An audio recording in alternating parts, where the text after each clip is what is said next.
And so I, yeah, decided to continue with my life and give her the support that I needed, that she needed. I was not doing it for any other reason. I was doing it because she is my mom. Without her asking for it. When I got a good job, I was supportive. And I made sure that I do, support her here and there where I could.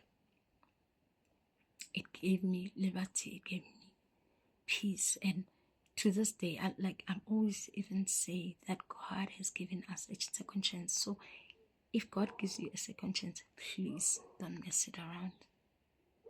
Don't mess it up. That's an opportunity right there that you need to use. Forgive your parent. Then I've got another example. The next example is for, I don't know if you know Joyce Meyer. That woman, she's got books for days, books about minds, books about emotions and all that. It's because she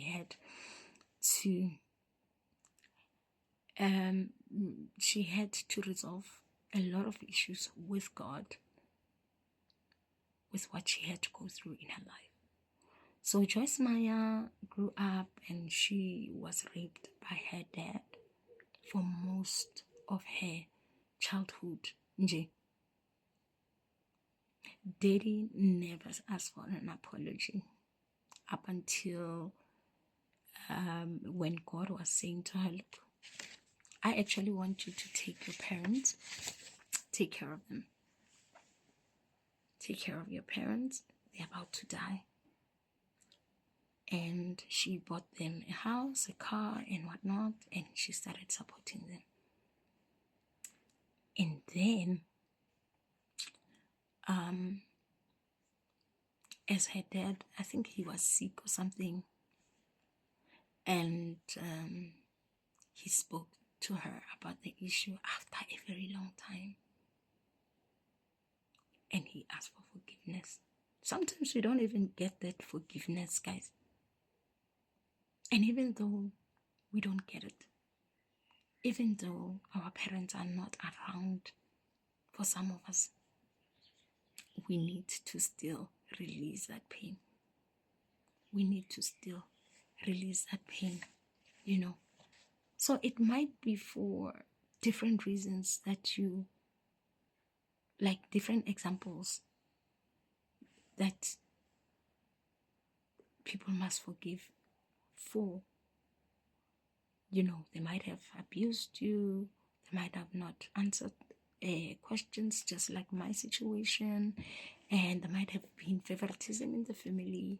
You might have been a Cinderella of the family, whereby you are the only one, you who does everything. When they see you, they see a slave or something like that, and sometimes the negative shapes us to be better people. You might have been the Cinderella, but that Cinderella that you were brought up to be, it makes you a person who is very neat, very, you like things that are done in order at the end of the day, because everything that happens to us have got an effect. They've got an impact, whether negative or positive. Some of the things, they train us to persevere and all, but I am not saying, and I am not qualifying the fact that things should be done in an abusive way, But yeah, we look at the bright side sometimes. So there is a whole lot of examples that are there, and many more. So for the sake of the podcast, those are the ones that I recorded. Okay. And then the last part then. Oof. I hope you guys are breathing. Where you are, take a deep breath. You can pause a bit. Yeah, I know this can be a bit heavy. This can be a bit too much. Yes, we are not a therapist or anything like that, but we talk based on other people's experiences and what we ourselves have experienced, because we believe that we learn from others. Okay, so the last part is whereby we need to know how to heal. How to heal. How can we heal? The number one thing is that we need to acknowledge that we are harboring pain and unforgiveness in our hearts. Once you acknowledge it, you know that one way or the other, there's something that you need to heal from. Secondly, healing is a journey. It can even take a lifetime. We are always on a journey of healing. If we're not fixing this, we're fixing that. But the most important thing is that you are on a journey. You are changing. Something different is happening inside of you. You are releasing the pain instead of harboring it, And just remember that you are not able to heal from this same space, the same environment where you got injured. It's impossible, because that pain has been put more like on you. So we are not able to heal in the same environment. So when you get a chance, or you grow up enough to move out, do so, and you'll be able to heal. And another pointer is that pursue a relationship with God. When I say relationship, a relationship is where someone talks, you speak back. It's different things that are happening when we're talking about a relationship. Exchange, reciprocation, that's a relationship with God.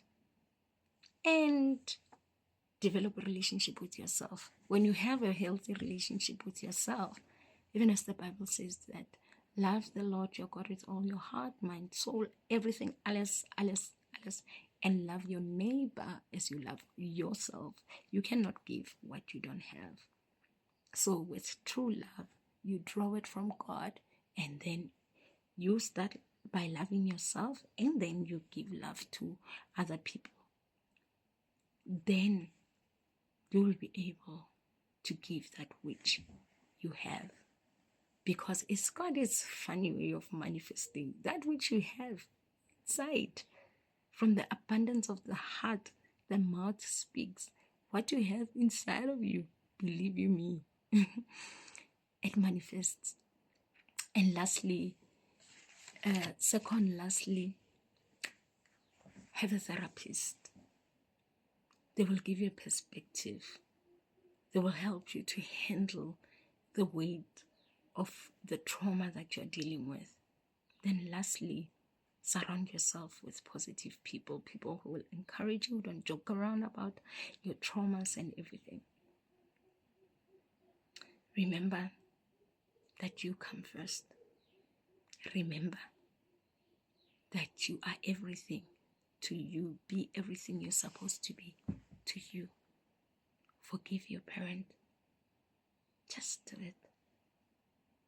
I know you might be angry, but you know what? It is possible. This is Hope for the Nations, Youth for Christ podcast. Don't forget to subscribe, like, comment. Let's continue to talk about this topic. Tell us about your experiences. And if you would like to be a guest on our podcast, there's an email. We'll leave an email right there for you to be able to, say the topic that you would like for us to discuss with you. It might be an experience, it might be something that you overcame and you would like us to share it with the world. Thank you very much for watching, and see you on the next one.